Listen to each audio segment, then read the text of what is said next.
நான் உங்கள் பாசமிகு பத்திரிகையாளர் தேவமணி. லைக்கா வந்து படங்கள் மறுபடியும் தயாரிக்க போகிறாங்க. அவங்க மிகப்பெரிய படங்கள் 2 நடிகர்களை வைத்து படம் எடுக்க போகிறாங்க அப்படிங்கிற தகவல்லாம் நம்ம ஏற்கனவே பதிவு பண்ணோம். அந்த நடிகர்கள் பேரை நம்ம யாருன்னு சொல்லலை. ஆனால் அந்த நடிகர்கள் யாருங்கிறது இப்போ நமக்கு தெரிய வந்திருக்கு. அதை முதல்ல உங்களுக்கு பதிவு பண்ணிடுறேன். மிகப்பெரிய நடிகர்கள்னால் நம்ம தமிழ்நாட்டில் வேறு யாரும் சொல்ல முடியும்? கலைஞானி கமல்ஹாசன், சூப்பர் ஸ்டார் ரஜினிகாந்த். இவங்க 2 பேரையும் வச்சு மறுபடியும் படம் எடுக்குது லைக்கா. டைரக்டர் யாருன்னு முடிவு பண்ணலை. டைரக்டர்கள் வந்து அநேகமாக பெரிய டைரக்டர்களாகத்தான் இருக்கும். இந்த கதைகள் வந்து சரியாகி இந்த நடிகர்கள் ஒத்துக்கொண்டார்கள்னா அவங்களுக்கு இசைவான டைரக்டர்களை வச்சு லைக்கா படம் எடுக்க போகுதுன்னு முடிவு பண்ணிட்டாங்க. அந்த நல்ல செய்தியை முதல்ல இன்றைக்கி பதிவு பண்ணிக்கிறேன். அடுத்து உலகநாயகன் கமல்ஹாசன் இன்னும் நம்ம வந்து அமெரிக்காவில் தான் இருக்கார். அங்கே இருந்துக்கிட்டே காரியங்கள்லாம் பார்த்துட்ருக்காரு. அடுத்த வாரம் வருவார் அப்படிங்கிற மாதிரி ஆஃபீஸில் சொல்கிறாங்க. வந்தால் நல்லது தான். சரி, அடுத்து இப்போ இந்த சிக்கந்தர்னு ஒரு படம் வந்திருக்கு பார்த்தீங்களா? சல்மான் கான் நடிச்சிருக்க படம். அந்த சல்மான் கான் நடிக்கிற படத்தில் ராஷ்மிகா மண்டனா அப்படின்னு சொல்லி ஒரு நடிகை. அந்த நடிகை வந்து இவரை விட பாதி வயசு தான், அவருடைய வயசில் பாதி வயசு தான் பொண்ணு. இன்னும் கல்யாணம் ஆகலை. இவரும் கல்யாணம் ஆகலைனாலும் வயசு 60க்கு மேலே ஆகிப்போச்சு. ஆனால் நீங்கள் என்ன உங்கள் வயசில் பாதி தான் இருக்குது, அவங்களோட நீங்கள் ஜோடி கட்டி நடிக்கிறீங்களே அப்படின்னு கேட்குறாங்க. அதுக்கு சல்மான் கான் என்ன சொல்கிறாருன்னா, ராஷ்மிகா வந்து இதை எதுக்கலை, உங்களுக்கு ஏன் கவலை? எனக்கு அதை பற்றி கவலை இல்லை. நானும் சரின்னு நடிக்கிறதுக்கு இசைவு தெரிவித்து நடிச்சிட்டேன். இப்போ 2 பேருக்குமே படத்தில் அந்த நடிக்கிறதுக்கு இஷ்டம் இருக்கும் பொழுது தேர்ட் பர்சன் வந்து நீங்கள் ஏன் இந்த மாதிரி கேள்வியெல்லாம் கேட்குறீங்க அப்படின்னு ஒரு கேள்வியை கேட்டவர் அதுக்கு இன்னொன்று பதில் சொன்னார். கதாநாயகர்களுக்கு வந்து அவங்க எப்போவுமே ஜீவன்கள் அவர்களை நம்பித்தான் அந்த படமே இருக்குது. கதாநாயகிகளை வச்சு இல்லை. அந்த நாயகிகள் வந்து துணை சேர்க்கிறவர்கள் தான், உதவியாக இருக்கவங்க தான். ஆகவே அவங்கள இதில் பிரதானப்படுத்த வேண்டிய அவசியம் இல்லை. வச்சுக்கோங்களேன், இப்போ நாளைக்கு வந்து ராஷ்மிகாவுக்கு கல்யாணம் ஆகுதுன்னு வச்சுக்கோங்க. கல்யாணமாகி ஒரு பெரிய குழந்தை பெண் குழந்தை பிறகுது. அந்த பெண் குழந்தை நடிகை ஆகுது, பெரிய லெவலில் இருக்குது. அந்த நடிகையோடு நானும் சேர்ந்து நடிக்கணும்னு விதி இருந்தால் நடிக்கத்தான் செய்வேன்.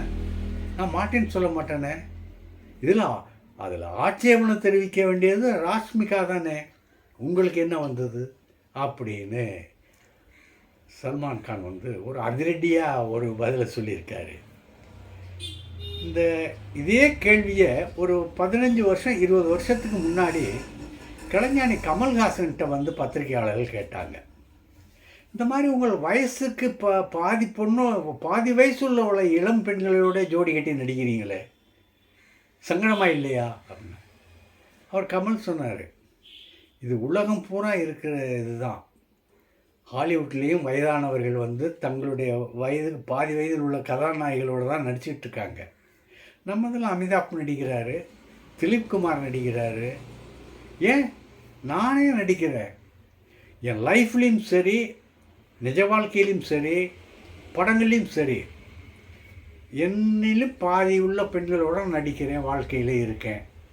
இதில் என்ன தப்பு வந்துருச்சு? ஆனால் எனக்கு 60 வயசு ஆகும் பொழுது நான் அதற்கேற்ற கேரக்டர்களில் தான் நடிப்பேனே தவிர ஜோடியை தேடி அலைய மாட்டேன் அப்படின்னு ஒரு 20 வருஷத்துக்கு முன்னாடி உலகநாயகன் கமல்ஹாசன் சொன்னார். இப்போ எனக்கு இந்த சிக்கந்தர் சல்மான் கானுடைய பதிலையும் கலைஞானி கமல்ஹாசன் அவர்களுடைய பதிலையும் ஒப்பிட்டு பார்த்தீங்கன்னா இதில் இருக்கிற ஒரு நியாயம், நேர்மை, உண்மை சல்மான் கான்கிட்ட இல்லை. சல்மான் கான் வந்து நான் நடிச்சுக்கிட்டு தான் இருப்பேன், ராஷ்மிகா பொண்ணு பத்து கொடுத்தா அந்த பொண்ணோடய நான் நடிப்பேன் அப்படிங்கிறாரு. ஆனால் கமல் என்ன சொல்கிறாரு, 60 வயசு ஆயிடுச்சா, அதுக்கேற்ற மாதிரி கேரக்டரில் தான் நான் நடிப்பேன், அதுக்கேற்ற மாதிரி நான் ஜோடியெல்லாம் தேட மாட்டேன்.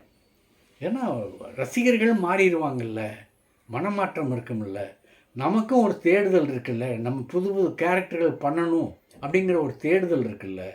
அதில் தான் நான் கவனம் செலுத்துவேனே தவிர நாயகிகள் விஷயத்தில் நான் கவனம் செலுத்த மாட்டேன் அப்படின்னு சொன்னார்.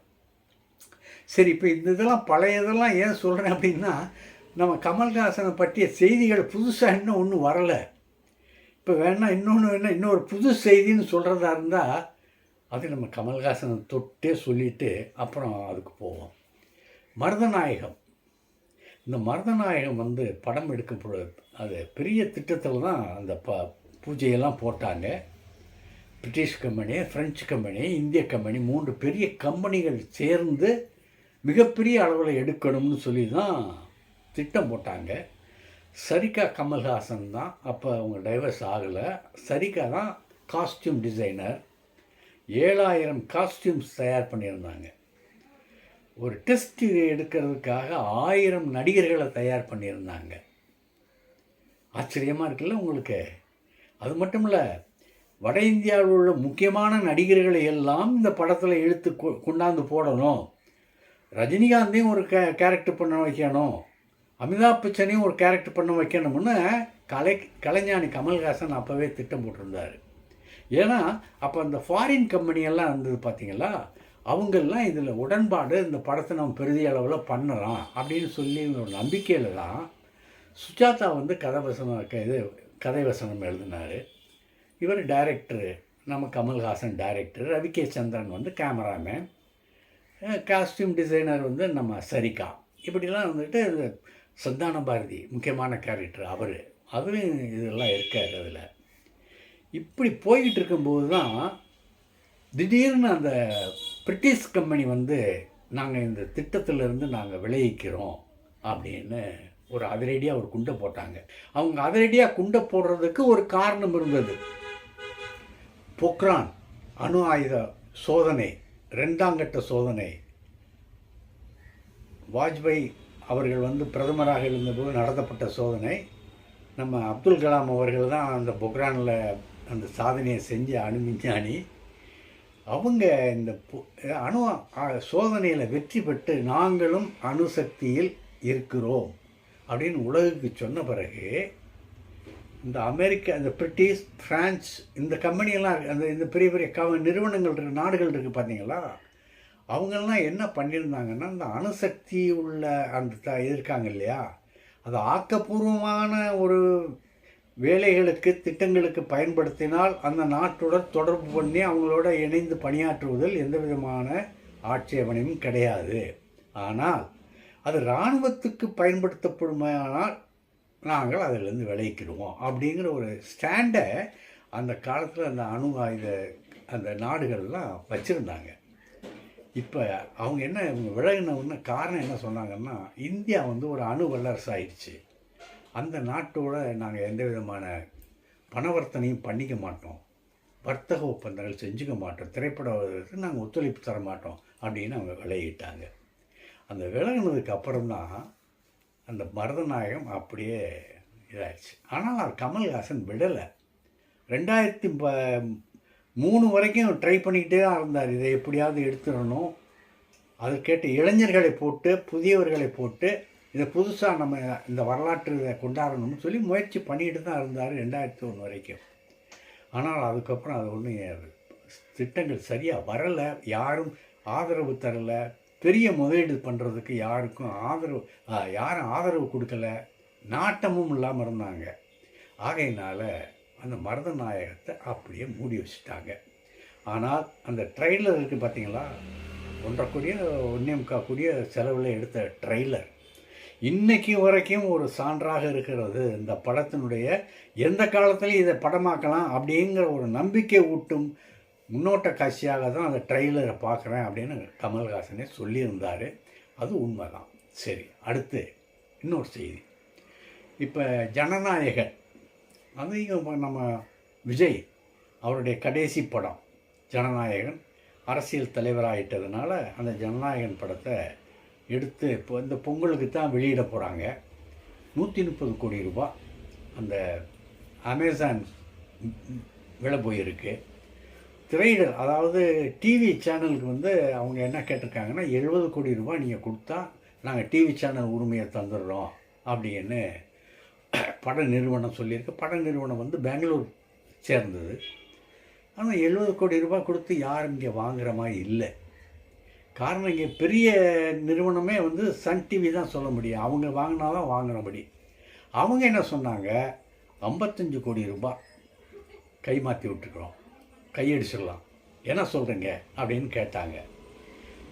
ப்ரொடக்ஷன் கம்பெனி நடிகர்களை கன்சல்ட் பண்ணாமல் எந்த முடிவும் வரமாட்டாங்க.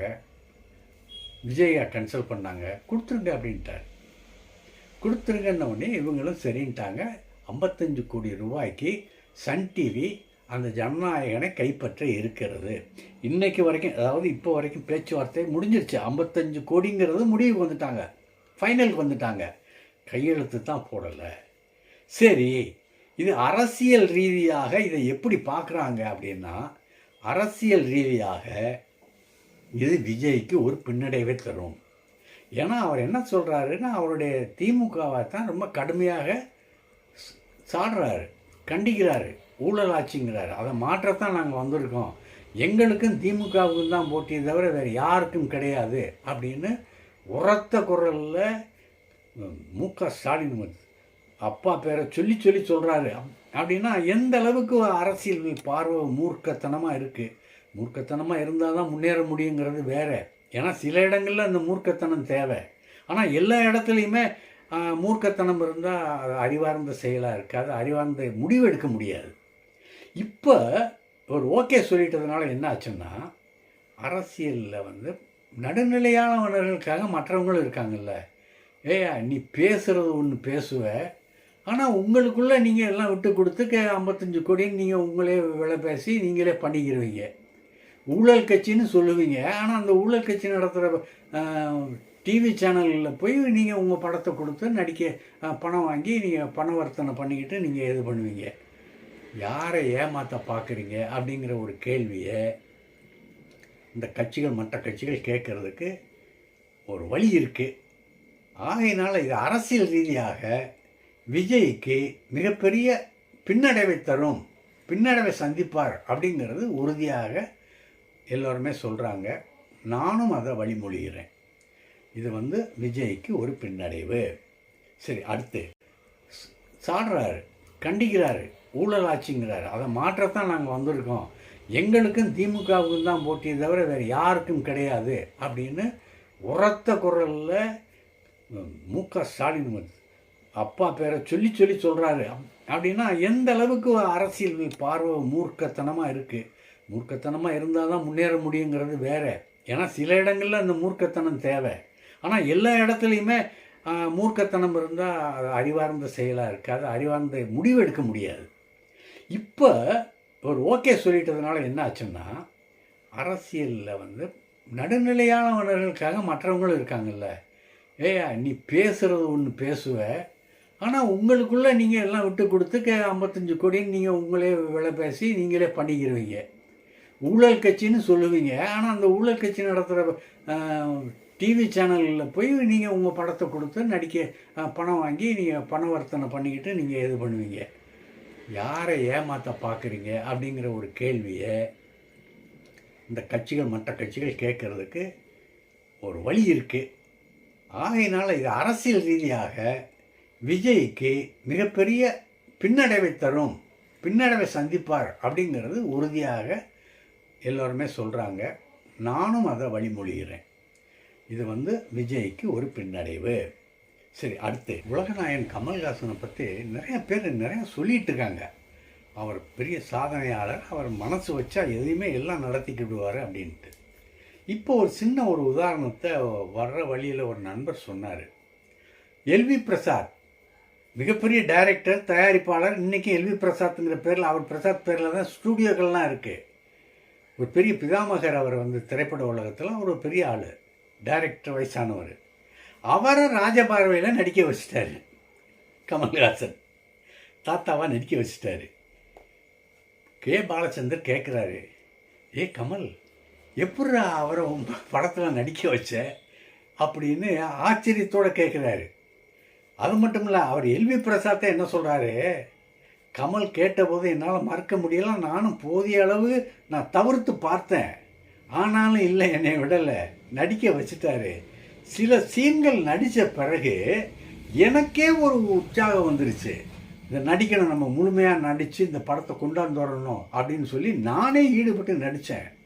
கமல் மாதிரி ஒரு திறமைசாலியை இது வரைக்கும் நான் எங்கேயும் பார்த்ததில்லை அப்படின்னு ராஜபார்வை சமயத்து அந்த படப்பிடிப்பு அந்த ஷூட்டிங் சமயத்தில் சொன்னார். அந்த படம் ரொம்ப சக்ஸஸ்ஃபுல்லாக போச்சு. அந்த படத்துக்காக நம்ம உலகநாயகன் கமல்ஹாசனுக்கு ஒரு அவார்டும் கிடச்சிது. அதனால் பொதுவாக அந்த தமிழ் திரைப்படங்களில் நீங்கள் பார்த்தீங்கன்னா அந்த பார்வையற்றவர்களை நடிக்கிறவங்க பார்த்தீங்கன்னா கண்ணை சிமிட்டிக்கிட்டே இருப்பாங்க. கண் சிமிட்னா அவங்க பார்வையற்றவர்கள் அப்படிங்கிறது புரியுமா.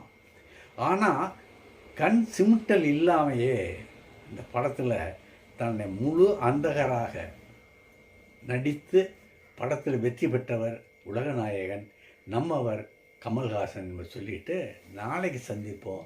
நன்றி. இந்த வீடியோ உங்களுக்கு பிடிச்சிருந்தா லைக் பண்ணுங்கள், கமெண்ட் பண்ணுங்கள், ஷேர் பண்ணுங்கள், சப்ஸ்கிரைப் பண்ணுங்கள்.